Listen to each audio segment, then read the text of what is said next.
Hey everyone, welcome back for another deep dive. You know, we love to dig into the data here. We do. And today we are looking at something pretty fascinating. Yeah. The cell therapy manufacturing market. It's a big one? It is a big one. And you know what else is big? What's that? This report. Oh, yeah. This is the 6th edition. 6th edition. Wow. Of the Cell Therapy Manufacturing Market Report by Roots Analysis. They always have such in-depth analysis. They really do. Yeah. And they're forecasting all the way to 2035. Ambitious. It is ambitious, right. But, you know, we need these long-term forecasts. Absolutely. We need to know where we're headed. Exactly. So buckle up, listeners. because by the end of this deep dive, you're going to be fluent in cell therapy manufacturing trends, challenges, the whole 9 yards. Okay, so one of the first things that jumped out at me from this report was just the sheer volume of players Oh, yeah. in this market. It's a crowded field. It really is.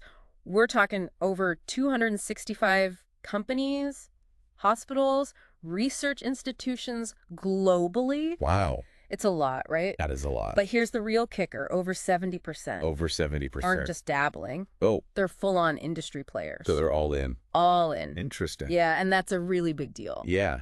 And that shift is fascinating to me because it really signifies that this is What did you call it? A changing of the guard? yeah, like a changing of the guard. Because it used to be, cell therapy manufacturing was a very academic pursuit, Right. mostly happening in universities and research labs. Exact. And now it's a booming industry in its own right. Yeah. And those industry players, they are laser focused on scaling up, Yeah. getting these therapies through trials and into the hands of patients. Mm-hmm. They want to meet that demand, but also, let's be real here. Yeah. There's a huge profit potential. Oh, absolutely. And meanwhile, you've got the universities and hospitals, the non-industry players. Right. They're still doing a lot of the groundwork. Right. Early stage research, small batch production, maybe for really specific patient cases. Yeah, it's like that really nice kind of give and take, right? Yeah, good synergy. Where research is happening. But then we also have people who are ready to run with it. run with it. Yeah. Put it out there Yeah. into the world. Exactly. I like to think of it kind of like Like the craft beer explosion we had a few years back. You had these small breweries popping up everywhere, experimenting with all these crazy ingredients, pushing the boundaries. yeah. That's kind of like our non-industry players, right? Right, the innovator. Yeah. Yeah. And then those big beverage companies, they see what's happening, they see the demand, and they figure out, okay, how can we bottle this craft magic and get it on every supermarket shelf? Make it accessible. Exactly. Yeah. And those are kind of like our industry players I like that analogy. in the cell therapy story. It makes sense. Yeah. So we've got this really interesting mix of players. We do. But where does it all lead? That's the big question. That is the big question, right? Yeah, where were we going with all of this? Where are we going with all of this? Well, roots analysis. They highlighted some serious trends in this report. Okay, lay it on me. Okay, so first up, mergers and acquisitions. Oh, yeah, I've been hearing about that. They are Coming happening up fast. faster than you can say cell therapy. Wow. Over 50 initiatives already. That's a lot of M&A activity. It's a lot, and it makes you wonder why this sudden urge to merge. Right. What's driving that? Well, it's all about, creating these all-in-one powerhouses. Yeah. Companies, they want to offer the entire cell therapy manufacturing package. Right. From research and development, all the way through to large-scale production. Makes sense. They're betting big on becoming one-stop shops, streamlining the process. Yeah. And, maybe hoping to edge out the competition in the process. I was going to say, it sounds like a good way to kind of get ahead, Definitely. get that market share. Exactly. And speaking of big bets, Oh, what's that? get this, 80% of those industry players we talked about, Okay. they're expanding their facilities. Oh, wow. That's a lot of construction. It is. With The a purpose. like a purpose. And here's the kicker. Over 40% of those new facilities, yeah. they're laser focused on T-cell therapies. T-cell therapies, that's where it's at. I was going to say, clearly something big is happening in that corner of the cell therapy world. Yeah, there's a lot of excitement around T-cell therapies, and rightfully so, Okay. because they're showing some really amazing potential for some really tough diseases, cancers, autoimmune disorders, all kinds of things. Right. And a really interesting example Yeah. is CAR T-cell therapy, Okay. where scientists are actually taking a patient's own T-cells. And engineering them in the lab to basically hunt down and destroy cancer cells. So cool. It's like giving the immune system a turbocharged upgrade. I was going to say, that's like next level stuff right there. It is. That's amazing. And it's yielding some incredible results, especially for certain blood cancers. Oh, wow, that's amazing. So we've got this perfect storm brewing, right? A surge in industry players. Yep. A hunger for mergers, and everyone's eyeing the potential of T-cell therapies. Everybody wants a piece. It's exciting stuff. It is exciting, but, oh, there's a but. There's always a but. There's always a but. Hold on to your hats, folks, because with this much hype, you know, there are bound to be some bumps in the road. Right. Reality sets in. Right. Yeah. The report doesn't shy away from the challenges. And the biggest one, manufacturing these cell therapies. Yeah. It is incredibly complex. Right. And to be frank, expensive. I can imagine. We're talking about highly specialized equipment. You need meticulous quality control at every single step. Right. It all adds up. Right, because you're essentially working with living cells here. Exactly. It's not like you're just stamping out aspirin tablets or something. Yeah, it's not a simple process. This is intricate. Very much so. Delicate work. Absolutely. And I imagine that's a major barrier to these therapies becoming more widely available. Oh, absolutely. The cost is a huge hurdle. Right. It limits access for a lot of patients. And it puts a strain on healthcare systems. For sure. And then on top of that, you've got the regulatory maze. Oh, yeah. Because each country has its own set of rules and guidelines for cell therapy manufacturing. Of course.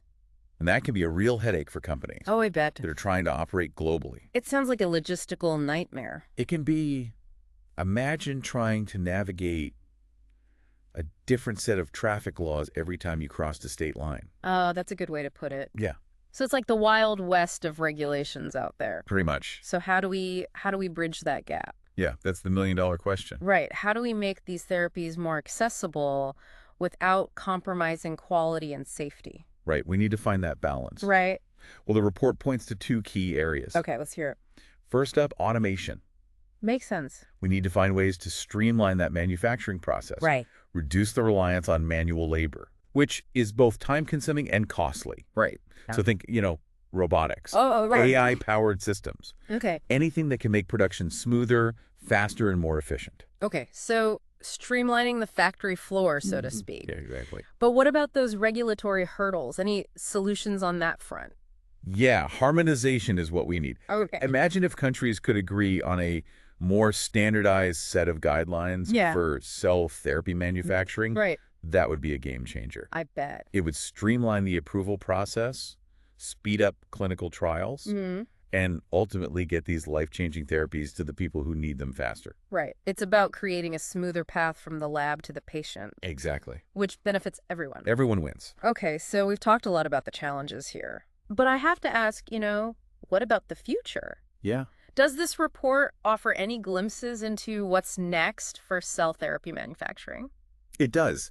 Because despite these hurdles we've talked about, there's a sense of incredible potential here. Oh, there is. Right. And the report definitely echoes that sentiment. Okay. Despite the challenges, the forecast for cell therapy manufacturing is remarkably optimistic. Oh, wow. We're talking significant growth projected over the next decade. Really? Yeah, and it's fueled by a perfect storm of factors. Right. We've got the rising burden of chronic diseases. Right. We've got an aging population.